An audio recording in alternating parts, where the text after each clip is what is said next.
Hello! Sou Patrícia Seco, artista plástica, e vocês estão assistindo o podcast de Cara com a Seco. E hoje, com um convidado para lá de especial, uma honra eu poder ele deixar eu entrevistá-lo.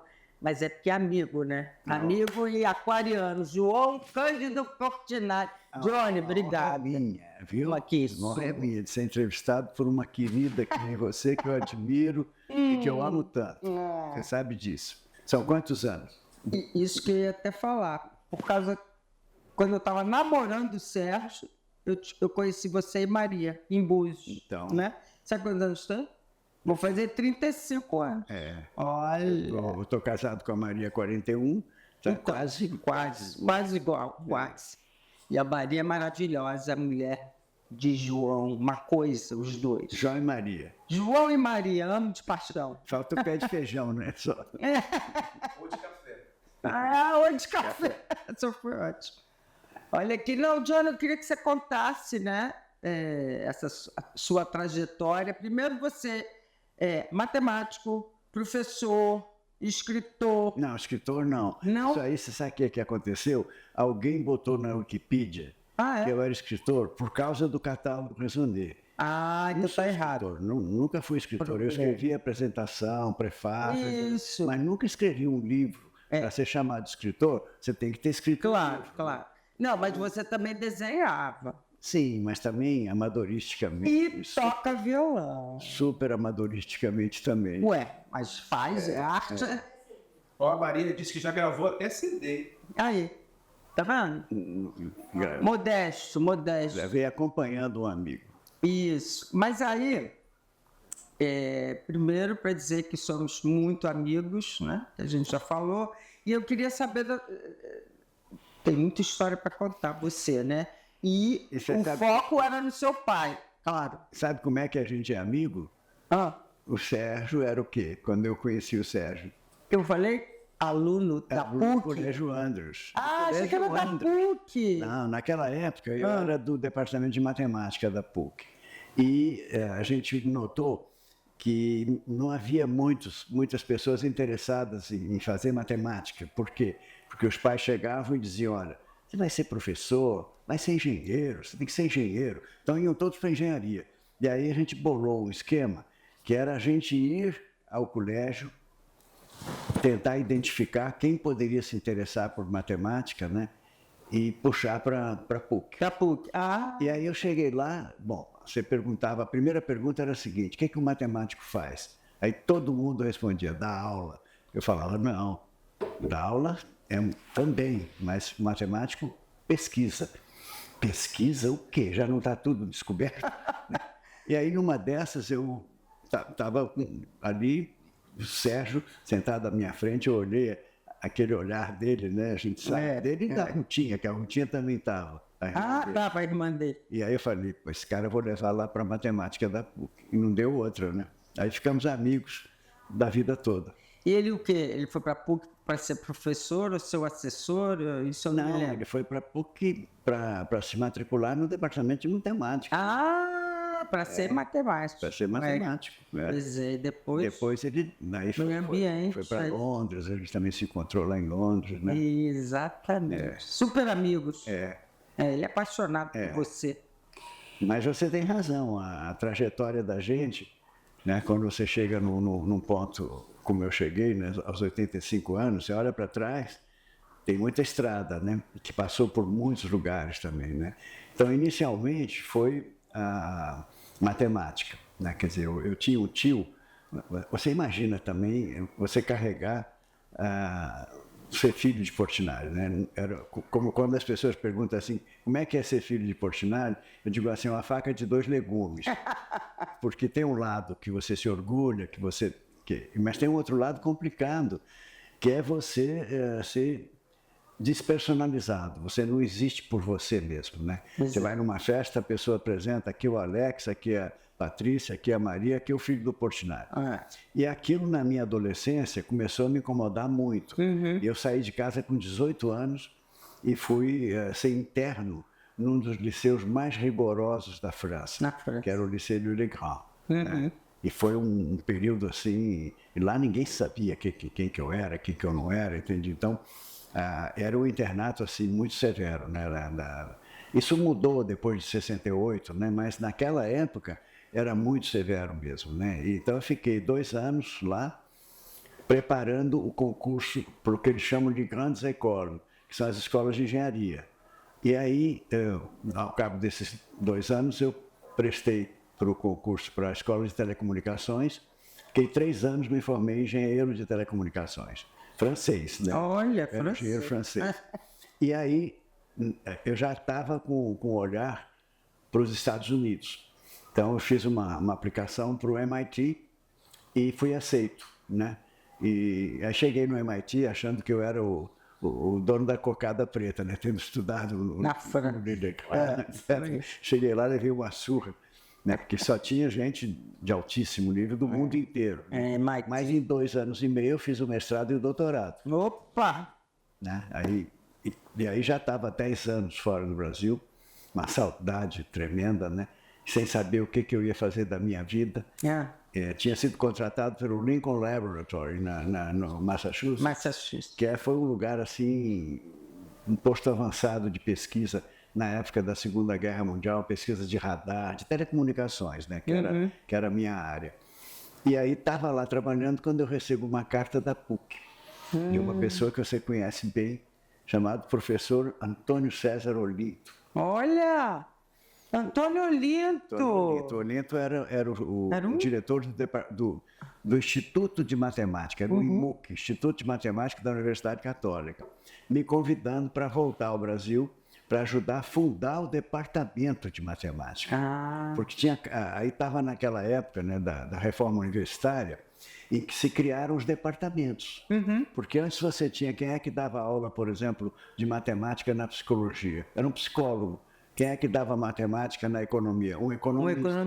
Então, passou a centralizar tudo no departamento de matemática. E aí você criou a carreira mesmo, a pessoa ficar ligada. Os professores eram horistas, ele ia dar uma aula aqui, saía correndo para dar uma aula lá, depois para aula lá. Criou tempo integral e dedicação exclusiva. Maravilha. Então você criou a ideia do departamento mesmo, né? E os alunos tinham uma carreira. Começava como monitor, depois era professor auxiliar, depois professor assistente. Quer dizer, você segurou corpo docente e discente na universidade. Criou uma vida universitária. Foi a partir de 68 isso. Olha, a Ruth... As pessoas pensam que sempre foi assim, não foi? A Ruth, minha irmã, se formou em matemática na PUC. Daí você conhece.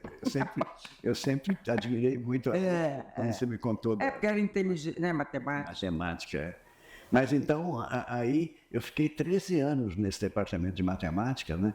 Até que eu senti a necessidade de criar o projeto Portinari. E de lá para cá são 45 anos, Patrícia, de projeto Portinari. Nossa! Lá no Rio Sul, que ano era aquilo? O Rio Sul foi em 92. 92. Mas depois foi um acidente de percurso. Eu nunca fui empresário, nunca tive nenhuma competência para ser empresário. Você é artista. Eu fui forçado a fazer aquilo, porque senão o projeto desapareceria. Isso é uma outra história, uma história complicada. É complicado, mas o que eu queria... Eu me lembrei, porque foi dali que você quis fazer o catálogo Resoneiro. Não, seu pai não? O catálogo Resoneiro era o objetivo primeiro. Eu me lembro quando eu sentei com o Olinto, lá no apartamento dele, era eu, a Lina, Olinto, Heidron, a mulher dele, a filha, Maren também, e o Leonel Cass, que foi quem me ajudou no início do projeto Portinari. Trabalhou comigo. Olha! Inteligentíssimo, foi um grande companheiro durante um tempo lá no projeto, e a gente escreveu o negócio, na época era o Programa Portinari, chamava-se. Qual era o primeiro objetivo? Esse catálogo já levou 25 anos para ser feito. Foi depois. A gente saiu percorrendo o mundo todo, na verdade. Nós visitamos mais de 20 países, né? Nas 3 Américas, na Europa, no Oriente Próximo, Israel, a gente encontrou obras. Encontramos obras no Haiti, na Tchecoslováquia, no Canadá, na África do Sul. Foi uma coisa assim, uma aventura extraordinária. Maravilhoso. E quando as pessoas dizem que o Brasil não tem memória, ou que o Brasil não apoia a arte e cultura, nós somos um contra-exemplo disso. Eu vou te citar 3 exemplos que eu não conheço nenhum país no mundo por mais desenvolvido que seja, que possa apresentar esses 3 exemplos. A mais importante empresa de transportes aéreos, a Varig, na época. Épocas gordas da Varig. A Varig mandou telex a todas as agências Maravilha. Varig no mundo inteiro, Aham. pedindo que em cada lugar Aham. a agência Varig funcionasse como uma espécie de filial do projeto Portinari. Fizesse um levantamento do que havia de obras, de documentos de Portinari, organizasse a logística das visitas, né? Segundo, o Itamaraty mandou uma circular a todas as missões diplomáticas no mundo inteiro, pedindo que em cada lugar a embaixada, o consulado, a missão comercial fizesse a mesma coisa que a Varig fez. Isso daí foi incrível. E a maior empresa de comunicações, que era a Globo, né? Também desde o início, ela apoiou extraordinariamente o levantamento. Vou dar só um exemplo. Ela lançou uma campanha de chamadas em rede nacional e regionais, pedindo a colaboração do público. Dizia assim, terminava assim a chamada: se você possui alguma obra ou documento, escreva para a Caixa Postal 500, Projeto Portinari, Rio de Janeiro. E aí Recebeu apareceu? 3.500 cartas. Não. Uau! É o maior pintor do Brasil. Mas mesmo assim você pode Podia ser esquecido. você Né? pode pegar o maior pintor dos Estados Unidos, o maior pintor da Europa. Não tem isso. Não tem isso. É verdade. Né? Você não tem. É verdade. Por exemplo, o site, né, que resultou Que do resultou. catálogo brasileiro, Exatamente. ele tem uma extensão, uma abrangência, um detalhamento, um cruzamento de informações que eu não conheço em nenhum outro. Não, eu não estava falando Modéstia sobre... à parte. eu Não, tô falando- claro, mas isso você não é um também trabalho batalhou, meu, é um né? trabalho de Vocês toda uma equipe. batalharam, a Claro. equipe toda. Mas a gente... E para eles saberem, porque tem gente que não sabe, que o projeto Portinari fica no Instituto Portinari, na PUC, né? É aquela casa... Não é Instituto Portinari, fica na PUC. O projeto... Desculpa, Instituto. O projeto Portinari fica na PUC, naquela casa ali, como é? No Solar Granjante. Solar Granjante de ficava. Monte- Agora nós, não! agora nós estamos onde era o Departamento de Artes. O Departamento de Artes mudou para o novo prédio, né? Aham. E o espaço que eles ocupavam, que era maior e mais seguro também do que o solar tinha uma umidade tremenda. Que era Pois é. Gávea. um contrassenso. Né? Você tem um projeto que armazena slides e negativos e tudo num ambiente de umidade. Então a PUC generosamente nos ofereceu o espaço que ocupava o Departamento de Artes agora. Agora a gente está lá. Ah, legal. Vou contar só uma curiosidade rápida, que é você que vai contar tudo aqui. Seguinte, quando eu fui morar em Washington com o Sérgio, seu querido, tem os murais no Capitólio, na Biblioteca do Congresso. Né? Biblioteca do Congresso. E aí, você se lembra que você me deu uma carta para mim e para o Sérgio, porque ninguém pode entrar lá, certo? Assim, ninguém, qualquer um chegar lá, quero ver os murais do Cândido Portinari. Aí você deu uma carta para a gente, dizendo que a gente é quase da família. Não somos de sangue, mas é quase. Aí dizendo que a gente era da família. Quando eu entrei lá com o Sérgio, mas foi uma emoção. Ninguém conhece aquilo, Patrícia. Ninguém. Mesmo pessoas da área da arte, né? Sei. Quando você fala que tem 4 enormes afrescos de Portinari, a Biblioteca do Congresso nos Estados Unidos, a pessoa diz assim, mas eu não conhecia. E ninguém sabe que quem convidou Portinari a fazer isso foi um dos grandes poetas norte-americanos, que era o Archibald MacLeish, que era o librarian. Da época. Ele convidou, por sugestão do Robert Smith, que foi o primeiro brasilianista. Primeiro americano a estudar profundamente o Brasil. Esse Robert Smith tinha muita influência, claro, né, junto ao Archibald MacLeish, e ele sugeriu que o Archibald convidasse um artista sul-americano para decorar e apontou Portinari. Nossa E aí Senhora. tem histórias assim incríveis, né? Que ano, mais ou menos? 1941. 41. Eu tinha 2 anos. Mas as pessoas não podem entrar lá, só quem trabalha lá, é isso? Isso eu não sei. Eu acho que é por aí. Você está falando de uma coisa que é muito parecida com o que está acontecendo com Guerra e Paz na ONU. Quando houve aquele atentado das Torres Gêmeas, as normas de segurança na ONU ficaram extremamente rígidas. E acabou-se a possibilidade de você ver Guerra e Paz. Você imagina a obra máxima de Portinari invisibilizada. Exatamente, mas eu perguntei, eu me lembro. Vem cá, por que não é aberto ao público, ou cobra? Não sei. Enfim, mas os museus lá não cobram nada em Washington, nenhum museu. Enfim, porque a gente não pode, esse artista é o mais maravilhoso do Brasil, e a gente não pode deixar uma luz entrar, nada tocar. Eles guardam, que, né? Mas por um lado é o que você falou, é bem triste, porque Claro, as pessoas... é a grande mensagem da vida dele. Isso. A síntese de tudo que ele quis significar durante a vida dele está ali, né?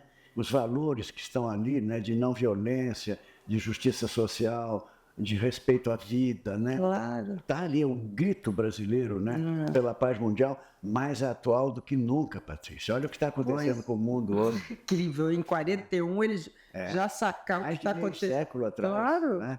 uma Então, loucura. muitos amigos brasileiros e estrangeiros, né, me escrevem falando que eles querem visitar Guerra e Paz. Aí você tem que escrever uma carta para a missão do Brasil junto à ONU. Eles são gentilíssimos, né, sempre atendem. A relação com o Itamaraty, tanto de meu pai quanto do Projeto Portinari, sempre foi uma relação extraordinariamente cordial, amistosa, sabe, generosa da parte deles. Então, mas é muito triste que você tenha que fazer isso, né, para uma pessoa que quer visitar a Guerra e Paz. Pois é. Vamos dizer, a visita geral passa longe, você vê o painel da paz, vê uma nesgazinha do painel da paz em cima da escada rolante, mas você não vê nada da guerra. E para ver exatamente tem que ter essa carta. Tem que ter essa carta. A ONU em Nova York. E o Washington a outra. Washington eu não sabia, você está me contando, eu não sabia que também não podia. Não pode, eu tive que entrar com isso há 35 anos atrás. Agora então, não sei. Olha, se você acrescentar a isso que mais de 95% da obra do Portinari estão em coleções privadas, em salas de bancos, portanto inacessíveis à vista pública, você vai ver um artista que tentou passar uma mensagem humanística e ética, né, e que está invisível. Pois é. Está invisível. Então, o Projeto Portinari, se você pedir para eu espremer assim, que nem um limão, e dizer qual é a missão do Projeto Portinari, é entregar essa grande carta que Portinari escreveu ao Brasil e ao mundo, né, com suas obras. Claro. Então, né, nós até quando a gente fez o centenário de nascimento de Portinari em 2003, a gente ficou matutando, né, como é que a gente conseguiria fazer. E quando a gente pensou nesse conceito dessa grande carta que Portinari escreveu, quem é que a gente procurou para ajudar, para patrocinar? Os Correios. Ah, grande carta, claro. Os Correios entregaram a carta, né? E foi espetacular. Eles fizeram uma série de selos, né, comemorativos com obras de Portinari que ainda estavam desaparecidas. E com isso, algumas foram encontradas. Eles vão fazer isso agora de novo. Isso é uma coisa bem recente. A gente teve uma reunião essa semana, né, com eles. E eles vão fazer uma nova edição de obras desaparecidas. Tem 353 obras que estão desaparecidas ainda. Nossa, que ainda não acharam. Não acharam. Aqui, você tem 4.991 obras. Na data da publicação, você sabe que está fazendo 20 anos, né, Patrícia? Foi em 2004. O quê? Ele foi publicado. Que ele foi publicado. 2004. 2004. Está fazendo 20 anos agora. De lá para cá, surgiram 400 obras novas. Nossa. Então, nesse momento, a gente está engajado em fazer uma edição. O outro, porque são 5 desses. Um aditivo. Catálogo. Fazer um 6º volume. Maravilhoso. E me conta uma coisa que eu fiquei emocionada, quer dizer, eu sempre vou nas exposições do seu pai, claro, mas que eu fiquei emocionada em São Paulo, que vocês saíram na frente. Eu tinha acabado de chegar de Paris e vi o Klimt, vários... como é que o Ateliê de Lumière. Né? O Ateliê de Lumière. E você fez do Cândido aqui. Quem é que fez? Não fui eu que fiz, foi o Marcelo Dantas, que é um gênio. Marcelo Dantas. É um gênio. Claro, maravilhoso. O Marcelo Dantas é meu parceiro desde que ele era rapazinho, quando ele trabalhava no Magnetoscópio, lá na Siqueira Campos. No shopping que tinha lá, ele tinha já aquelas coisas de bruxo dele, né? Já fazendo. Ele fez coisas incríveis, Patrícia. Sabe uma das coisas que ele fez, que é o maior sucesso nessas exposições, você deve ter visto? Essa exposição é maravilhosa. A gente, quando fez o catálogo Raisonné, o catálogo foi lançado no prédio da Bienal de São Paulo, em 2004. Aí o Marcelo virou-se para mim, naquele momento, e disse assim: João, o que você acha da gente jogar o catálogo Raisonné na parede? Jogar na parede? Como? Vai pegar e jogar na parede? Aí ele disse assim: nós vamos fazer o seguinte, uma das tarefas mais trabalhosas do catálogo Raisonné é colocar a obra em ordem cronológica. Ah, O claro. Portinari deixou de datar metade da produção dele. Nossa. Você tinha 2.500 obras Pra sem datar, data. Aí teve que cruzar cada uma com 30 mil documentos. Também por isso é que um catálogo Raisonné pode levar meio século para ser feito. E aí ele disse, se você já tem isso, vamos fazer o seguinte, vamos criar uma ilusão de projeção em que a obra completa do Portinari vai desfilando na sua frente com imagens de 2 metros de altura por ordem cronológica. Sim, ficou lindo. Aí você vê desde a primeira, que ele fez quando tinha 11 anos, né, até a última que ele morreu fazendo, que ficou inacabada, que é uma Índia Carajá. A gente fez uma estimativa, se você quiser ver tudo, você tem que ficar 9 horas ali. Claro que ninguém vê tudo, mas você chega... Você lê tudo. Uma janela cronológica, tudo. Maravilhoso. Nós estamos levando agora para a China, para a Itália e para a COP30, nós estamos levando. É o que a gente chama carrossel Raisonné. Maravilha. Nem que é um nome que não é muito bom. Por que carrossel? Porque no início, lá na Bienal de São Paulo, em 2004, era um cilindro. Rodava assim, então era carrossel. Agora que é linear... É linear. Tem que ter um outro nome. A gente tem que arrumar outro nome. Tem gente que está chamando de Raisonné mesmo, né? O Raisonné na parede. O Raisonné na parede. Na parede. Mas é uma das coisas... E onde foi? São Paulo? Desculpa. Foi no Miss Experience, em 2022. Foi no Miss, exatamente. Eu fui. Maravilhoso. Foi incrível. Aquilo foi uma das grandes emoções da minha vida. Tinha uma sala em que você tinha as maquetes dos prédios que têm obras importantes de Portinari. Da ONU, da Biblioteca do Congresso, da Pampulha, enfim. E aquilo era um encanto, porque você tinha a maquete perfeitinha. E dentro da maquete, no lugar onde estão as obras de fato, você tinha um slidezinho colorido. Então você via o que é mais ali dentro da ONU, via esses 4 afixos da Biblioteca do Congresso, né? E tinha muita tecnologia, né? O Marcelo é uma fera em tecnologia, né? Então tinha, por exemplo, uma sala que era a Maria de Portinari. Não essa Maria minha, a Maria minha mãe, né? Que foi um braço forte na vida de meu pai, foi importantíssima, né? Então o que o Marcelo fez? Ele pegou retratos que meu pai fez de minha mãe e algumas fotografias dela também, e com inteligência artificial, já lá atrás, sincronizou os lábios do retrato dela, os lábios dela no retrato, com o depoimento que ela deu ao Projeto Portinari, que tem 7 horas de duração. E para a China, então, vocês querem levar o Raisonné, o carrossel. Porque, você vê, é um público que não conhece tanto Portinari, né?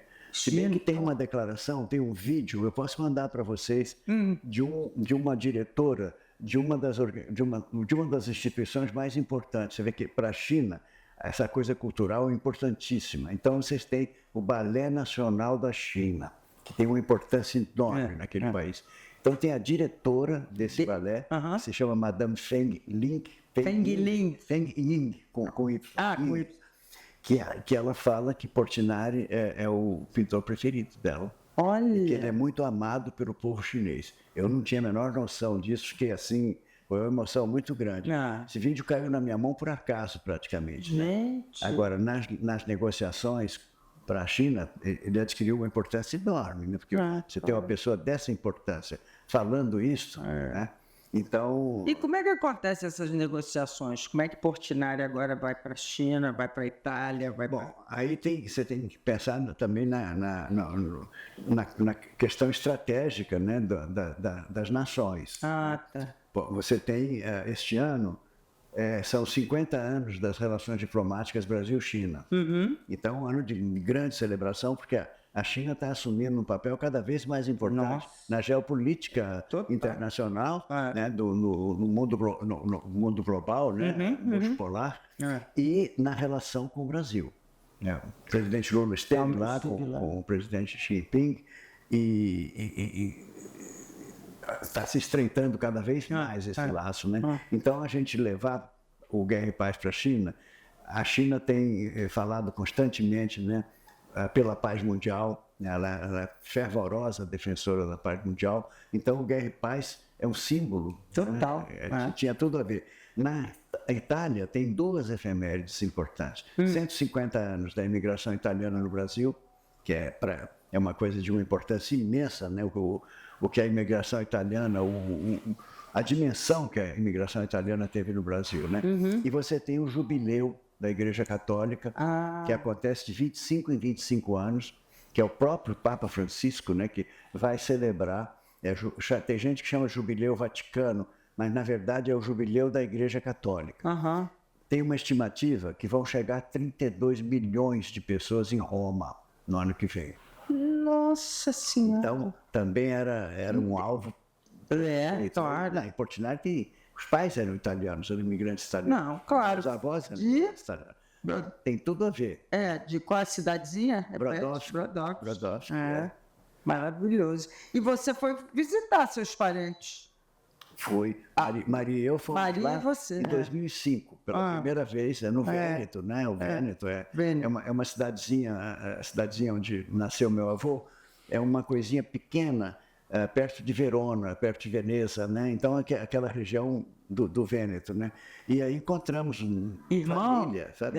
Primos, tipo, né? Primos, né? Primos nossos, né? Encontramos muitos e a gente ficou... Se comunicam até. Agora a gente está... A gente acabou de receber um, que é o Francesco Portinari. Meu Deus, que legal ficou na nossa casa, com a esposa, com a filha, sabe? E criou um laço mesmo, né? Que bom. A imigração italiana, para eles, é uma coisa que comove muito eles, viu, Patrícia? Porque eles falam das condições que eles saíram, né? Por exemplo, eles pegavam um navio em Gênova. Então, para ir do Vêneto a Gênova, eles iam à noite, porque eles não queriam ver a paisagem que estava deixando para trás.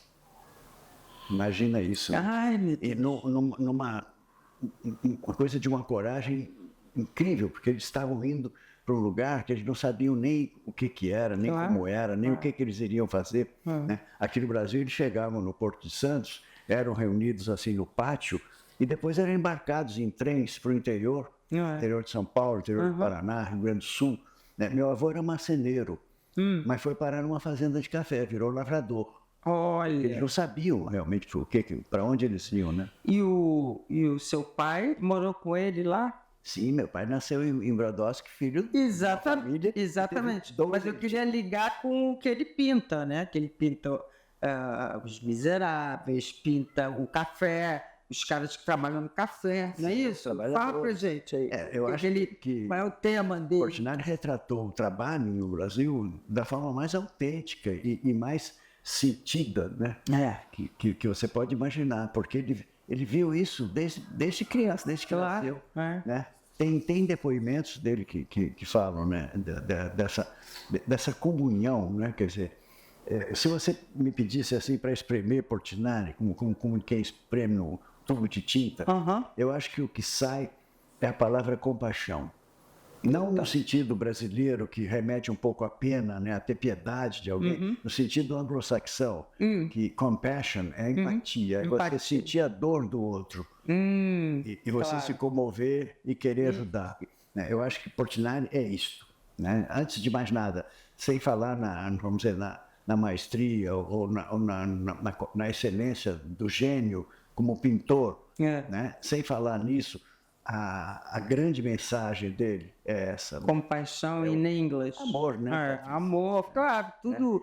A gente às vezes tem vergonha de falar em amor, parece uma essa cafona, nada a ver, claro, amor é tudo. É tudo, também acho. Né? É o que mais se precisa no mundo de hoje, é afeto, amor, compreensão, ternura, né? São palavras que parece que ficaram esquecidas. Ficaram. Né? E nesse contexto, João, é uma iniciativa que você fez, né, que é muito bonita, que vai em prol dessa carta aberta, né, de toda a obra, que eu acho que é onde tem a grande salvação do mundo, né? Desculpe se eu for um pouco piegas. Não é tá nada. As crianças, você fez uma iniciativa linda. As crianças, a paixão dele pelas crianças, né? E também, Alex, uma coisa que sempre me comoveu muito, eu tenho feito muitas palestras para criança pequena, sabe? E você vê a aptidão que a criança tem para receber esses valores, né? A criança tem uma percepção para imagens, às vezes até superior à do adulto. Eles veem coisas que a gente não vê. Então, eu me lembro, por exemplo, eu fui fazer uma palestra numa escola, para uma turma de criança pequena, e a professora, no final, disse assim, virou para a turma e falou assim, o que vocês mais gostaram aí no Portinari? Aí uma garotinha que devia ter uns 8 anos, levanta o dedinho e disse assim, o que eu mais gostei foi que no tempo dele, as crianças brincavam à noite. Ah, meu Porque ela Deus, viu soltando pipa. a pessoa plantando bananeira, pulando carniça, com as Três Marias e o Cruzeiro do Sul no céu. A gente acabava o jantar, você ia para a rua, a gente ia brincar no lago. Delícia, Né? olha só. Olha a observação dela. Na época dela, não, tem a violência, tem a televisão, tem o dedinho no celular. Né?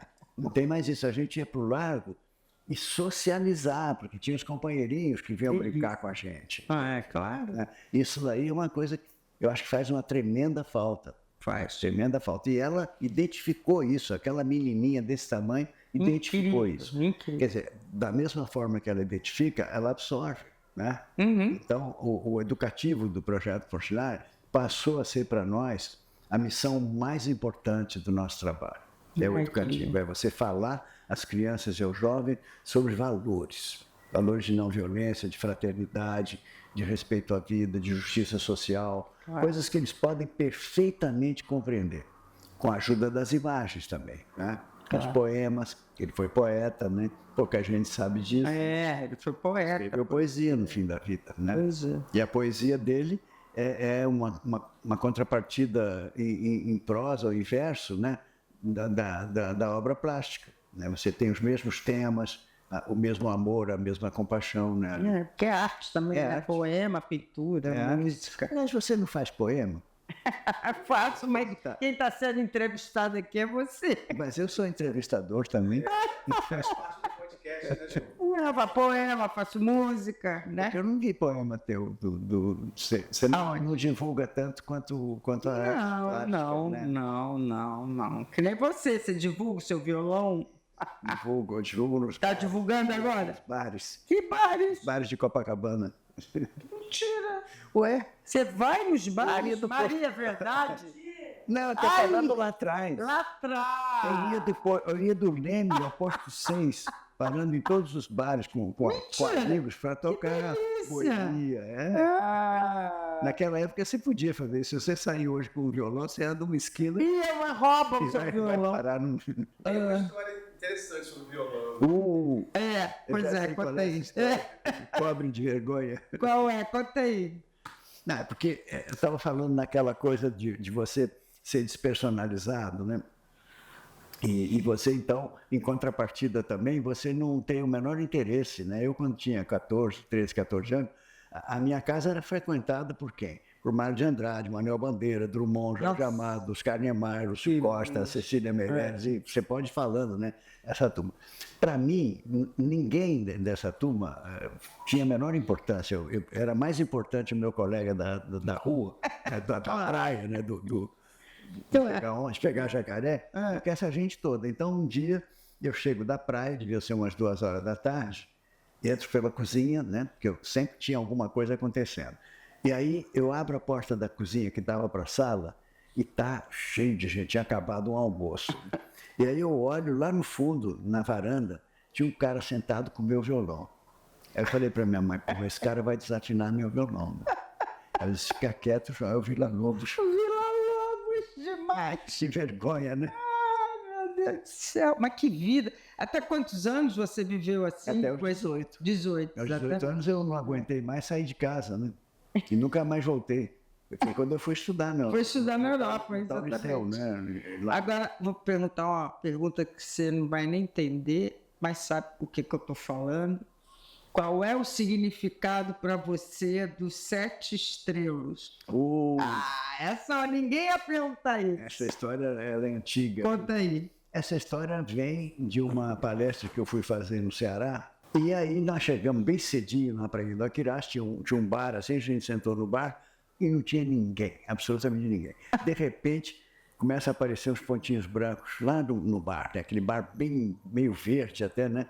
E os pontinhos brancos eram jangadas chegando. Ai, que lindo. Quando as jangadas chegaram, foi uma coisa incrível também, porque toda aquela população ali do litoral corre para a praia para ajudar a tirar os peixes.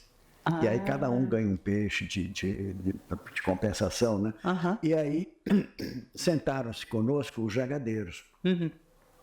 E sentado ao meu lado estava mestre Afonso Marcelino de Brito, mestre jangadeiro, né? Que era uma figura extraordinária. E aí nós estávamos conversando. Eu me lembro até que tinha um jangadeiro mais jovem que estava a fim de perturbar. Então ele virava para mim o tempo todo, dá um cigarro, faz isso assim, não sei o quê. Aí, de repente, o mestre Afonso, sem alterar a voz, sem alterar a posição em que ele estava, vira-se para ele e diz assim, tenhas calma. Tenhas calma. Aí eu adotei esse negócio. Quando um amigo meu está muito agitado, eu viro e falo assim, tenhas calma. Achei fantástico. E aí, num determinado momento, eu perguntei para ele assim, mestre Afonso, como é que o senhor faz para se orientar quando o senhor está no meio do oceano, assim, nessa casquinha aí? Como é que o senhor se orienta, né? Aí ele virou para mim e disse assim, é que tem os 7 estrelos, sabe? O 7 estrelos vem, sobe assim, mas não se põe não, sabe? Fica só um tanto quanto. Ai, que barato. Me lembro até hoje das palavras dele. E aí eu fiquei com aquilo na cabeça e eu pensei que o 7 estrelos fosse o Cruzeiro do Sul. Porque você tem a 5 do próprio Cruzeiro do Sul e tem a Alfa e a Beta do Centauro embaixo, são 7. E aí cheguei no Rio e fui falar com a Denise, minha filha, que você conhece bem. Claro. E que conhece tudo, né? É uma psicanalista, professora da PUC e tal. E aí contei essa história para ela, ela falou assim, pai, você não sabe o que é o 7 estrelas? Eu falei, não. Ela disse, são as Pleiades que orientavam os argonautas gregos. Aí eu arrepiei todo. Que loucura. Falei, puxa. E aí eu comecei a pesquisar e descobri que essas Pleiades, o 7 estrelas, orientava também os vaqueiros da Bahia. Sabe o Elomar? Greg Elomar? O Elomar tinha era um long play, na verdade, na época, né? Não tinha CD ainda, que era o Caminho do 7 estrelas. E aí eu perguntei para ele falou, não, porque os vaqueiros aqui são orientados pelos 7 estrelas. Aí você vai procurar no México a cultura maia, a cultura inca, sabe? Todos têm o 7 estrelas. Os 7 estrelas são um símbolo da abundância. Quando eles vêm, né, você tem as grandes colheitas, né? Isso nos diferentes folclores, né, dos países. Mas explica que são aquelas estrelas, né? Sim, são as 7 estrelas são. Mas não é do Cruzeiro do Sul. Não, mas é fácil você encontrar. É só você localizar as 3 Marias, todo mundo localiza as 3 Marias. Você desce na mesma reta das 3 e você vai encontrar um Vzinho assim, que é a constelação do Touro. Do Touro. As Pleiades estão na constelação do Touro. Você abaixa um pouquinho, você vê um aglomerado que você mal consegue distinguir. Você tem que usar a visão periférica, você tem que olhar para o lado, elas aparecem brilhando. Isso é como você localiza. Mas aí um dia eu procurei um colega meu, que é professor de sociologia lá no Ceará também, né? De Ataí Bezerra de Menezes. E comecei a contar essa mesma história que eu estou contando para vocês aqui, e aí ele me zoou. Ele falou assim, João Paulo, você vem falar de grego aqui, sabe? Você não conhece o 7 estrelas no folclore brasileiro? Eu falei, não. Ele disse assim, tem inúmeras lendas. Uma delas é a de um garotinho que tinha assim um espírito muito vivo, assim, né? E que queria conhecer o céu. Então ele chamou os coleguinhas dele, pegaram um cipó, deram para o passarinho foi prender o cipó lá no céu, eles foram subindo. Quando eles estavam subindo, as mães acordam, percebem aquilo, ficam apavoradas e começam a subir atrás deles. Eles veem que as mães estão subindo, cortam o negócio e as mães se esborracham no chão. Quando eles chegam lá em cima, está o Tupã, né, o grande deus, que para castigá-los, faz com que eles fiquem eternamente com os olhos abertos no céu, procurando as mães. Esses olhos são os 7 estrelas. Meu Deus, então são histórias maravilha. Nossas, né? Brasileiros que eu não conhecia. Tem o Câmara Cascudo, tem o Mário de Andrade, tem o... que tem? Que citam outro. Que citam 7 estrelas? Nominalmente, 7 estrelas. Né? Eu perguntei, mas essa história aí já não me lembro tão bem. Eu fui visitar o Câmara Cascudo nos últimos dias dele. Ele falou que você vai no Campo de Estrelas. Porque, na verdade, ele falou que quem quiser conhecer o 7 estrelas tem que ir a Compostela. Daí eu perguntei para ele, por que Compostela? Ele falou assim, porque você tem Campistelle, Campo de Estrelas. Campistelle, Compostela. Mas foi uma conversa muito mais longa. Tem uma coisa até engraçada que ele me contou. Quando eu sentei ao lado dele, ele virou para mim e disse assim: eu combinei com o Manuel Bandeira da gente nunca falar mal do Portinari. Isso é legal, hein? Combinei com o Manuel Bandeira. Nunca falar mal do Portinari. Agora, o que é lindo... Que é maracascudo. Pois é. O que é lindo, por isso que eu lembrei de Sete Estrelas, sempre que eu estou em Búzios com o João e Maria, ele toca violão, e depois sempre tem um guardanapo, a gente acaba de jantar assim, guardanapo, aí ele desenha ele tocando violão, e sempre os Sete Estrelas. E eu sempre pego para mim. Só depois da terceira caipirinha, né? Que eu tenho coragem de fazer isso. Mas quantas caipirinhas tomamos lá todo dia? Maravilhoso. E... Aproveitando isso, né? Esse encontro maravilhoso, né? Vocês falando sobre isso, o João participou, né, do documentário da Patrícia Seco Mostra as Suas Caras, né? Que está na Amazon Prime Video e também na Vivian Aquários. E a gente é um grande admirador de toda a obra do Portinari, mas também de todo o trabalho que você faz. Muito obrigado, Alex. Você sempre diz, né, que o intuito disso era democratizar. E graças a você, exatamente, isso vem acontecendo.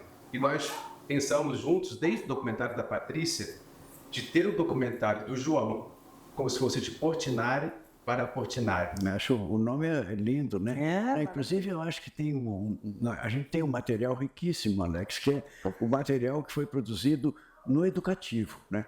Ninguém sabe, por exemplo, nós fomos no Pantanal, no Mato Grosso do Sul, colocamos uma exposição no Convés Superior de uma chalana da Polícia Florestal e subimos 1.200 quilômetros de Porto Murtinho a Corumbá, parando na margem brasileira na ida e na margem paraguaia na volta, né? Então, recebendo indígenas, recebendo gente muito humilde que nunca tinha visto uma obra de arte, sabe? Então, foi filmado isso, né? E foi filmada a reação dessas pessoas, né? Idosos, crianças, todo tipo de pessoas, indígenas, né? Paraguaios, inclusive.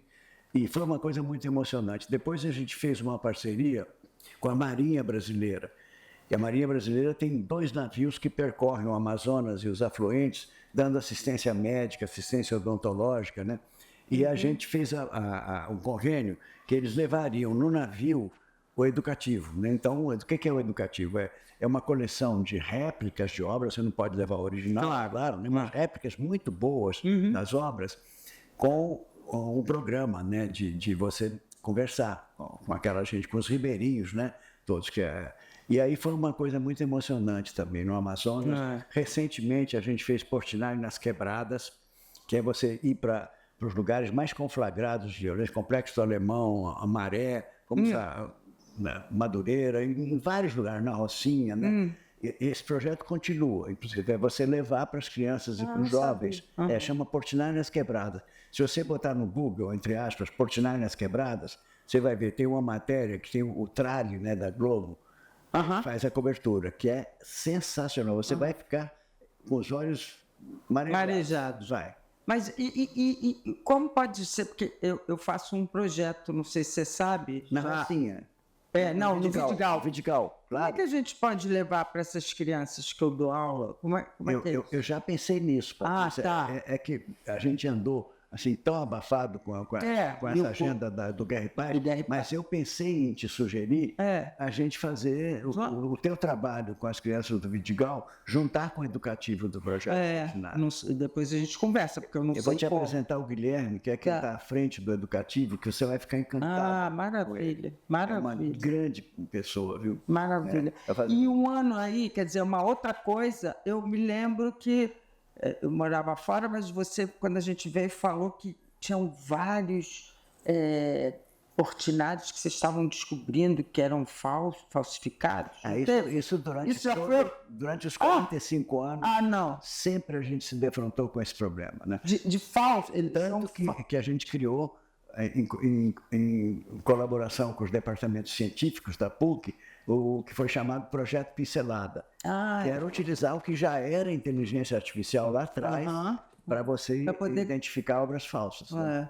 E vocês identificaram várias. Muitas, mas ainda permanecem algumas que não se conseguiu decidir se eram falsas ou verdadeiras. Mesmo com pessoas que conhecem muito a obra do Portinari, o falsário muito bom. Então, eu só quero que você fale para a gente aqui seus últimos trabalhos, que é o Guerra e Paz na China, quando vai acontecer, se você pode cortar, se não pode cortar. Claro que pode sim. A gente vem trabalhando nisso já há uns 2 anos, já, né, que a gente vem trabalhando nisso, que é a ideia de fazer uma segunda itinerância dos painéis Guerra e Paz. Os painéis Guerra e Paz foram um presente do Brasil às Nações Unidas. Né? Lá atrás, em 52, o presidente da época era Juscelino Kubitschek. Ia falar disso. E isso foi um pedido do primeiro secretário-geral da ONU, quando foi construída a sede em Nova York. Ele fez um pedido a todas as nações membros que cada uma doasse uma obra de arte para essa nova sede que mostrasse um pouco da cultura, da arte daquele país. Aí cada país foi escolhendo, e o Brasil, o Itamaraty, escolheu o Portinari e deu a ele um elenco de temas. Entre os temas estava Guerra e Paz, que é o tema da vida dele, né? Claro. E aí, então, aí foi feito. E nunca saiu da ONU, né? Ficou 50 anos praticamente lá. E nós fizemos a primeira itinerância de 2010 a 2015.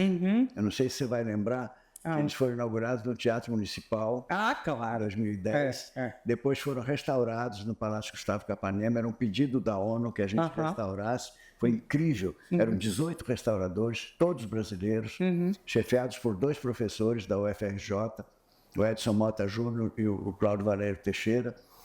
E em ateliê aberto, recebendo escolas, né? A gente fez estações assim de físico-química, mostrando como é que é o restauro de uma grande obra de arte. Então você tinha criança, jovem, gente, né, que vinha de tudo quanto era canto o dia inteiro durante 4 meses. Nossa. Está tudo filmado.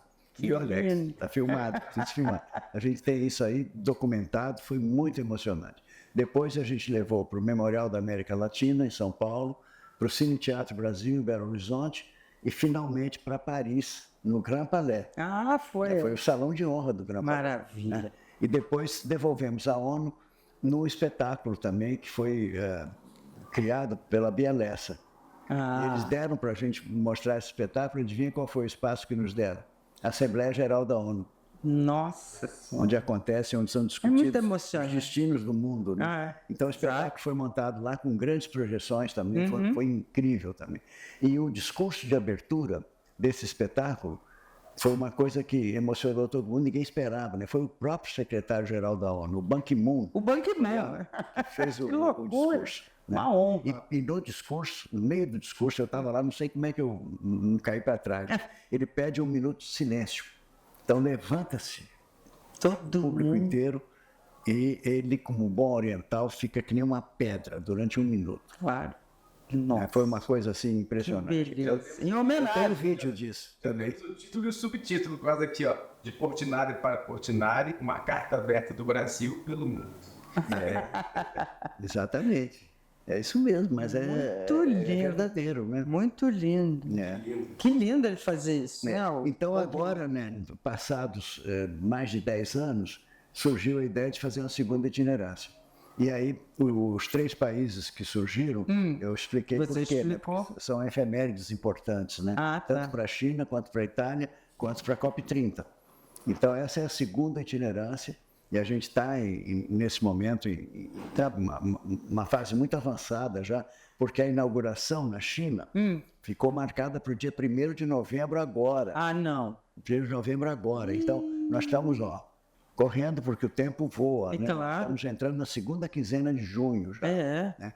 E depois da China vai para a Itália em abril do ano que vem, no Palácio della Esposizione, que é um lugar histórico maravilhoso também. E aí volta para o Brasil e fica armazenado em São Paulo, porque tem um gap, né, entre a COP30 e a exposição na Itália. E aí vai para a COP30 em novembro do ano que vem. Tem um gap grande. Tem um gap de uns 4 meses, mais ou menos. 3, 4 meses, dependendo de quanto tempo vai ficar na Itália, em Roma, né? E aí a gente devolve para a ONU em janeiro de 2026. Isso como é, isso é, ó, Não, isso é é o que a gente maravilhoso. quer, né? Mas não sei se a gente vai conseguir. Claro que vai, imagina. E como é que essa coisa do transporte deve ser uma loucura, né?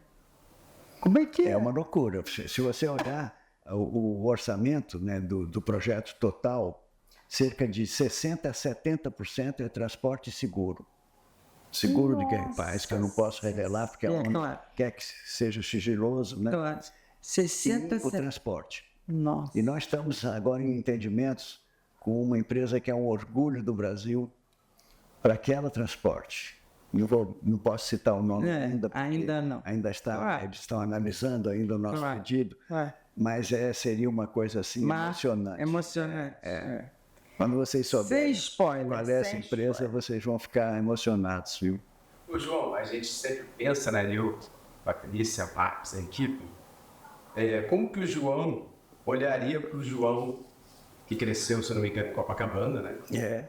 Que X Maria gravou até um CD, né, Maria? Rosana Lanzelotti, Norberto Macedo e mais quem? Maurício. Eu só acompanhando, mas, né? E além do mais, como que o João, qual seria o olhar do João para aquele João que cresceu em Copacabana, inclusive pegava onda? Eu acho que é um olhar de muita ternura, viu, Alex? Porque me comove um pouco aquele rapazinho, sabe? Né? Que enfrentou muitas dificuldades, né, ao longo da vida. Mas ele nunca perdeu a fé, nunca perdeu a alegria, nunca perdeu o desejo de amar os amigos, né, de receber amor deles também. Eu acho que foi uma trajetória assim, esses 85 anos, eu olho para trás assim com muita gratidão, apesar das dores, né, que foram muitas também. Olho com muita gratidão. E um João que aprontou muito em Búzios, que eu estou sabendo, surfista, tem todo esse lado. Mas surfista, eu sempre fui um rapaz do Leme. Do Leme, fundo, né? No fundo, ficou isso, né? Rapaz do Leme daquele tempo, né? Que é outro Leme. O arpoador aqui não tinha Nada, era um mato. nada. Disseram que era um mato. Só. A gente pegava onda ali, tinha uma pedra que a gente chamava de saramangue. Eu nem sei se as pessoas que vão ao arpoador hoje vão Que mergulham no Saramangue. Mergulhava quando a onda faz a virada. Faz a virada. Uma pedra, não é? É uma pedra Que tem um uma laguinho, piscininha, uma como se fosse piscininha, as pessoas vão Você lá. conhece? Então, Conheço. era chamado Samarangue, né? Samarangue, olha que legal. Valia uma pesquisa. Uma assim. pesquisa, isso é com o Alex mesmo. Pesquisou é com ele. E Ipanema Leblon veio depois, né? Primeiro Copacabana. Com certeza. Ipanema era uma coisa distante, assim, tinha umas palmeiras, assim, tudo casa, não tinha prédio, né? Eu peguei mesmo em Copacabana, eu peguei com muita casa, né? Ué, minha mãe... Aquela parede, assim, que a partir das 3 horas do sol, não tinha mais sol, né? A partir das 6 horas da tarde, né? Naquela época, não. Eu joguei muito futebol de praia. Eu era ponta esquerda de Copacabana. De praia também? Sim. Dizem, né, João? De campo, de praia. Não, ele quase jogou no Flamengo. Diz aqui, meu querido sócio, meu amigo de mais de 20 anos, né, que ele foi craque de bola. Mas ninguém fora a família dele consegue dizer que foi craque. Não, mas eu tenho uma prova. Eu recebi ontem de um colega do Leme daquela época a foto do Copa Leme montado na praia. Né? Eu tô ali ajoelhado no chão, né? Era ponta esquerda, né? Eu fui o fundador desse time. Do Copa Leme. Copa Leme, que acabou se tornando um grande time de praia. Mas naquela época, você tinha uma multidão no calçadão, né? Olhando para os jogos, né? Eu me lembro, a gente ia jogar, tinha um time, né? No Leblon era o Lá Vai Bola, no Posto 4 era o Radar, tinha vários times. Né? E as pessoas acompanhavam aquilo como hoje se acompanha o Maracanã. Né? Era uma coisa incrível. A Avenida Atlântica era... Multidão. Era estreitinha, né? Tinha só 2 mãos. E o calçadão não tinha sido feito o aterro, né? Então a areia de Copacabana parecia talco, Patrícia. Você pisava, ela fazia assim. sabe? Ela fazia Faz aquele barulhinho, olha. E a arrebentação era longe. Quando você fez o aterro, a arrebentação veio para perto, né? E era a princesinha do mar, né? Era, Copacabana, que é lindo. A vista. E as boates, né? Eu ia nas boates. 16, Fala 17 aí o nome, meu pai ia, conhece. Tinha várias boates. Né? A Praia do Júnior tinha um montão de boates que a gente ia. Tinha o Bolero, que era na Avenida Atlântica, Bolero. Tinha uma que era atrás do Cinema Rian, que era o não sei o que azul. Mas tinha uma que eu frequentava muito. Sachas, meu pai Frequentava muito o Little Club, que era no beco das garrafas. Chamava Little Club? Chamava Little Club. Sabe quem que se apresentava lá? Tito Madi, Ribamar no piano e Ellen de Lima como vocalista. Meu Você entrava no Little Club, era tudo negro e você via uns pontinhos vermelhos, assim, que eram as brasas do cigarro nas mesas. Nossa Senhora! E tem a época do meu pai, que é bem mais velho que você, obviamente, era Beck Fan, Sachas. Me lembro. O Sachas, eu morava ao lado do Sachas. Então o Sachas tinha uma espécie de uma muradazinha e nós da turma do Leme ficávamos sentados ali, tocando violão. Tinha uma boate também, um pouco perto do Sachas. Como é que era o nome? Era onde tocava o Valdir Calmon. O Valdir Calmon tinha um conjunto e o violão desse conjunto, que era o Paulo Nunes, que ainda vive até hoje, o Paulinho Nunes, era de uma generosidade. Quando ele tinha um intervalo, ele ia para o banco da praia, a gente rodeava ele e ele passava as últimas novidades. Tem coisa que eu toco até hoje que eu peguei ali olhando para ele. Que delícia! Paulo Nunes. Olha! Então essa boate, como é que chamava agora? Arpege. Arpege? Olha! Vou dar uma receita para vocês, viu? Eu estava tendo dificuldade de memória. Eu agora estou lembrando tudo. E eu sei por quê. Você sabe por quê? Eu conto ou não conto? Pode contar e eu estou tomando. Cannabis medicinal. Eu tomo 7 gotas de manhã e 7 gotas à noite. A minha memória voltou. Você viu como tem memória? Absurdamente. Né? Não, você já tinha. Dorme melhor também. Sempre teve memória. Mas agora então, você viu todos os nomes que ele fala? Impressionante. Valdir Calmon. Você sabe da maior? Eu nunca te contei isso. Eu não queria violão, eu queria tocar saxofone.